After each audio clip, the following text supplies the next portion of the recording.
Hi, Kathryn here with Circle Art Designs. Today on my work table, I am working on a pair of wire wrap teardrop earrings. This will be using the Malaysian Jade Rondelles in that dark red that we had in February. Believe it or not, even though I've used quite a bit of them, I still have some in my own stash.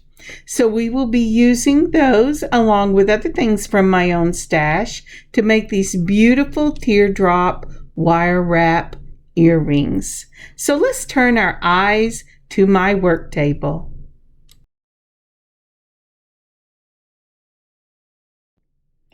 As I look at my work table today and see this beautiful mat, Simply Grateful, I am reminded that I have something really major for my own life to be simply grateful for.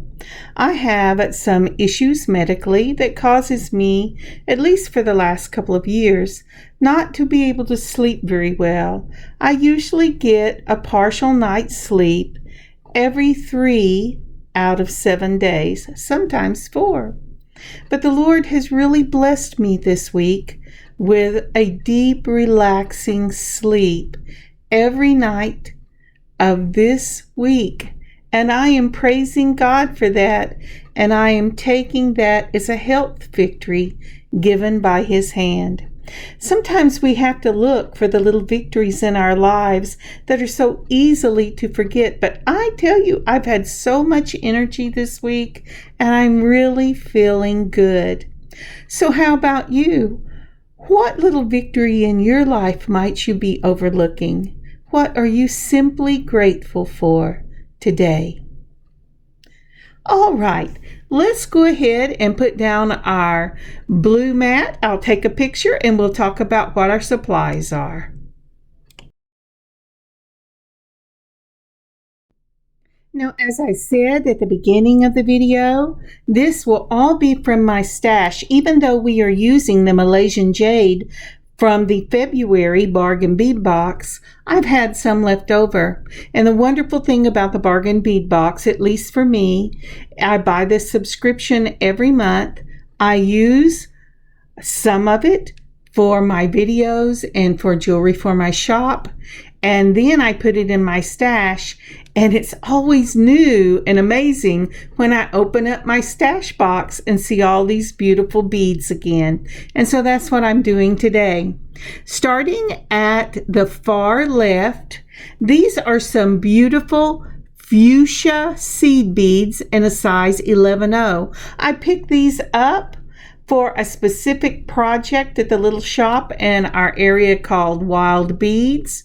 And I use them for the project, and I have half a bag still of them, and they are going to be perfect for this project. Moving on up, right under the word earrings, you're going to see my 4mm jump rings. These are the jump rings that I got off of Amazon. I bought one of those lovely little boxes that has lots of different sizes in it, and I am still using that a year later. Okay, down from that, you're going to see a teardrop closed frame. Now, I do have some teardrop earrings that you can open and put beads on, but for this I'm using a closed frame. If you were going to use one of those earrings that you can open up and add beads to, and you wanted to do the wire wrap with it, I would suggest that you super glue that thing closed so it doesn't surprise you when you least expect it and pop open. And then I would start my wire wrapping by doing the first part of that earring about 4 or 5 turns all the way across to hold that together, and then you can pick up where we start here. But I will be using a closed frame for these earrings. Down from that, you will see my silver plated fish hook ear wires. Those I have also gotten off of Amazon. I bought these again about the same time I did the jump rings, and I don't know if they have bargains like this now, but when I bought them, you could get a lot. and they were just beautiful. I did have to go through 3 or 4 different stores before I found some that I really liked. And now, going down from those, you will see the 6x4 millimeter Malaysian Jade Dark Red faceted rondelles. Now, these are called Malaysian Jade, but they are a type of dyed quartz. And I don't care if you call it Malaysian Jade or dyed quartz. These beads are awesome. And I am so thankful. Even after I finish these earrings, I still have a few left that I can put in another project. Maybe not do the whole project with it, but it will be that little extra touch that will give depth to another project. So never throw any of your beads away. Even if you have only 1 or 2 of them, put them in a little container and you can use them for bead soup. All right, all the way over in the left-hand corner, underneath those fuchsia 11 seed beads, you will see a little, well, it looks like a spool of thread, but it is actually a spool of 26 gauge silver tone wire. This is from Beadsmith. I have been using this Beadsmith wire now for at least 2 years, maybe 3. I don't do a lot of wire wrapping, but this is my go-to. I'm not even sure you can still get it, but any 26 gauge will work. And when you are buying your wire, go that little extra to buy your wire and make sure that it has a beautiful silver, gold, copper, rose gold shine to it. You want it to have a high quality shine and not be dull. If it's dull, that will wear off faster and it will bring your piece down. It will have a less, what do I want to say? It will not look as classic if it has a dull shine to it. Now that's different if you're using brass or copper and you're looking for that antique look. But especially when you're using silver and gold, look for that high quality shine. Also, when you're using 26 gauge, you have to be very, very careful about your wire wrapping because it is a very soft wire and very delicate, and if you bend it back and forth too much, you'll break it and have to take some of your things off, twist in a new wire, and continue on. So it's just better to be careful. All right, now we are ready to go to the mat and start. Let's get started. Oh, I almost forgot. I know it's early in the video, but would you please like this video and leave a comment, because it really does help us to grow this channel. And if you would subscribe and hit the bell so that you will receive notices when we put other content, that would be amazing. Thank you so much. Okay, now let's turn our eyes to the mat.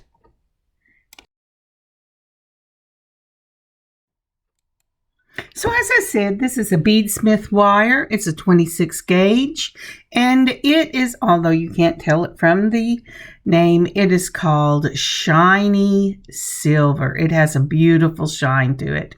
Now we're going to be doing earrings. I'm going to be taking off about, I would say 1.5 to 2 foot of wire here. You can always save what you haven't used for another project. And if you get it too short, then you always can splice on a piece of wire. But for right now, we're starting up at the top. I'm holding the end, and I am very carefully wrapping this wire around the top of my teardrop. Now I will wrap it 3 times and then we will start with the beads. Also, because I do have a tail on it, just like this. I'm going to go ahead and wrap that up and secure it so that this is really secured where I want it to stay. If you find that the wire wiggles around and slides when you're putting on your beads, the first thing you can do is you can tighten it down. I find that chain nose pliers, as long as they're smooth on the inside, help. But once you get it all done, go ahead and use your flush cutters and cut that off evenly. You want to cut it off where it's on the inside of your frame, not on the side, not on the outside, but you want to cut it inside and then just tuck that wire in. I'm feeling to make sure that it's not rough on that side, and once I get that done, we'll go ahead and we will put on our beads. Now, as I was saying, if you find this wire wiggles around some, don't worry about it. Just keep pulling it up where you want it to be, and you want this wire and the beads you're putting on to be tight. Now, these are the 11O seed beads in that fuchsia, and I put one on. I am holding the bead up as opposed to down, and I'm going to go ahead and I'm going to put the wire through and making my first loop, and I will go loop 1, which is with the bead, loop 2, and then a third loop. And I will try to be consistent with this all the way around. I'm moving this stuff out of the way. I tell you what, whenever I was doing these earrings, that long wire I had, it kept flipping the beads, and I had beads just going all over this mat. But as you can see, I am going ahead and putting my 1, 2, 3 rounds on it, and then I'm going to take my finger and push it up tight. Now, if the bead isn't sitting the way you want it, just take your chain nose and get in the picture and go ahead and twist it the direction you want. I want these to be on the side, and I want them to sit up straight. Sometimes you lay them over when you're doing this, but for this particular round, sitting up straight, and I want the side of the seed bead to show as opposed to the one with the hole. All right, the next thing we're going to do is we're going to put on the Malaysian Jade. Just like we did the other, I've put it on, I'm holding it in place, and I'm going to go ahead and run this wire through. Now, as I was saying, I think I was saying earlier in the, I'm sorry, not the Malaysian Jade. For the earring, I put 2 seed beads on to start, and then I'll do the Malaysian Jade, the seed bead, the Malaysian Jade. But I did start with 2 seed beads. I'm going to check it again. I'm going to make sure it's turned the right way. Also, that helps tighten it up, just as if you were tightening wire up when you're wire wrapping a stone. And then I'm going to do my second wrap, just like that. Be very careful when you're pulling this wire. That was what I was going to say. There you go. Can you see how they're sitting up straight? And by the way, you will see me moving those beads out of the way a lot. So I'm straightening it up. I'm using my chain nose pliers, and I am gently straightening the bend. The thing with this 26 gauge wire is it is very thin and very soft, and it will break on you, just like whenever you used to take as a kid and take a paper clip and you bend it back and forth, back and forth, back and forth until it snapped. Or maybe you didn't do that, but that was a thing whenever I was a kid. Well, this wire doesn't take very many back and forths, and it will snap on you. So be gentle with it. Go ahead and do your first round. Move that Malaysian Jade up just like that. Then we're going to go ahead and do our second round. And then we will do the third round. Now, this is the way I learned to wire wrap whenever I was first learning from a lady. There is another technique on wire wrapping with this 26 gauge. I mean, it's the same wire wrap. It's just manipulating the wire a little different, and I do move on to that in a few minutes, and I will point it out whenever I do. But beginners, this is the easiest, just like that. Did you see that? Remember whenever we do knotting and I put the loop through without having to do the very end. Well, that's what I did in that piece, and it was really quick, but I will show you that in a minute. That again, the advantage to this is you're making a bend the size of your finger, and it doesn't knot up quite as bad. It doesn't put as much tension on the wire itself. But I'm sorry you can't see it. Right where I've got that bead, I push it through just like that. And then I very carefully bring it out. It looks like I'm just jerking it around, but I really do have this this sped up some because it takes me a long time to wire wrap. As you're going along, make sure you're checking each one of your beads just like that. And that way, you don't have to try to go in with your chain nose pliers and twist those beads the way you want it. Now, so I've done 2 seed beads, a Malaysian jade, a seed bead, and now we're doing another Malaysian jade. I move it all the way down the wire. I hold it up where I want it to be so it's sitting up nice and straight. Then I push the wire through with my finger right next to the bead and then tighten it down. Push it through through the frame and under, and you see it doesn't quite make as severe a bend in that wire, and you're less likely to break it. So we're going to carry on here, and we're going to do seed bead and Malaysian jade rondelle, seed bead and Malaysian jade rondelle, until we get all the way up to the top, and I'll see you when we're ready to finish it out.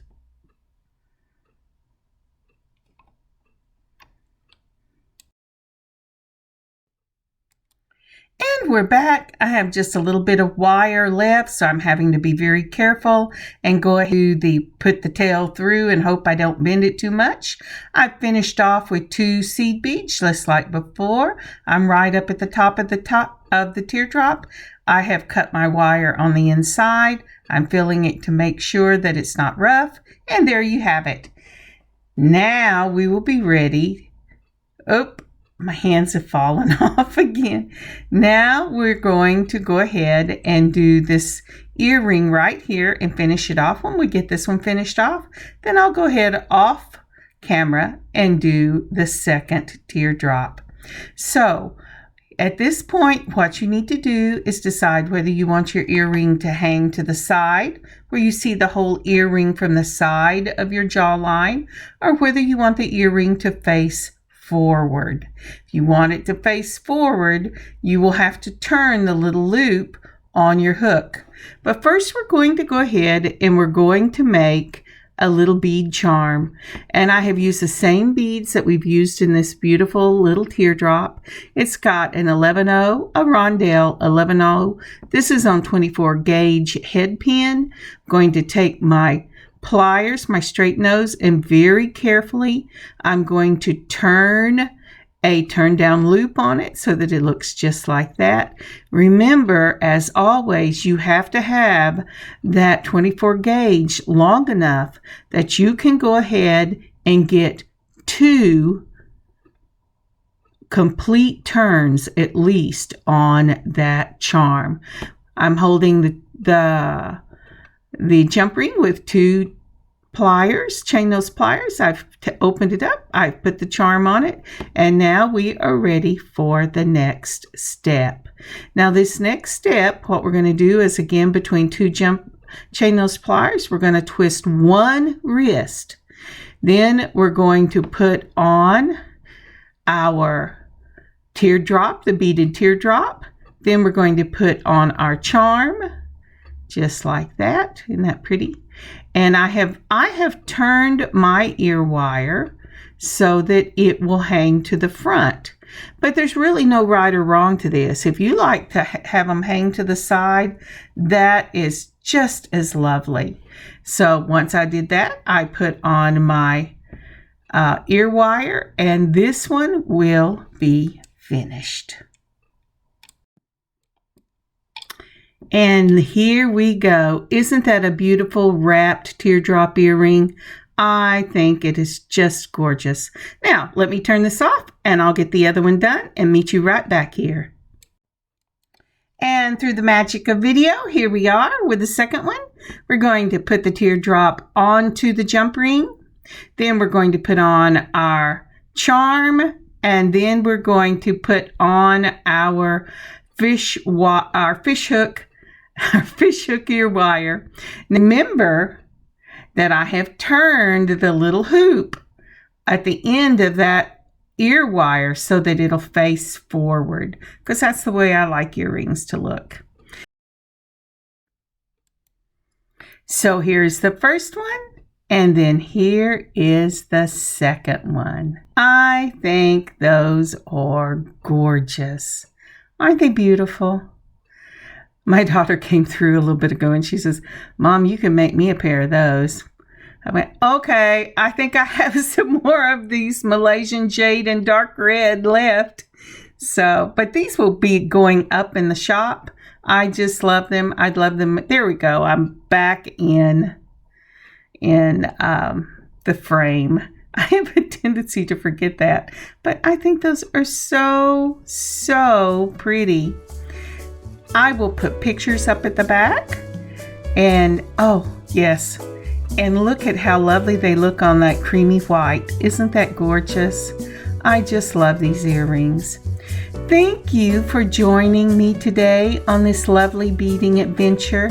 I love doing wire wrapping. I don't do it very often because, like I said, it says, oh, it didn't take very long, but I'm really slow, and this is sped up quite a bit. If you can see how quickly my fingers are shaking as to how much I sped this up so I could get it in to a certain time. And here are the pictures. I've just talked right through them. God bless you. I hope you have a wonderful beginning of your week. I hope you had a lovely weekend. May God bless you. May God keep you. And I will see you later in the week. Bye, y'all. Kathryn, Circle Art Designs. Remember, look for them up in the shop at circleartdesigns.net. Bye now.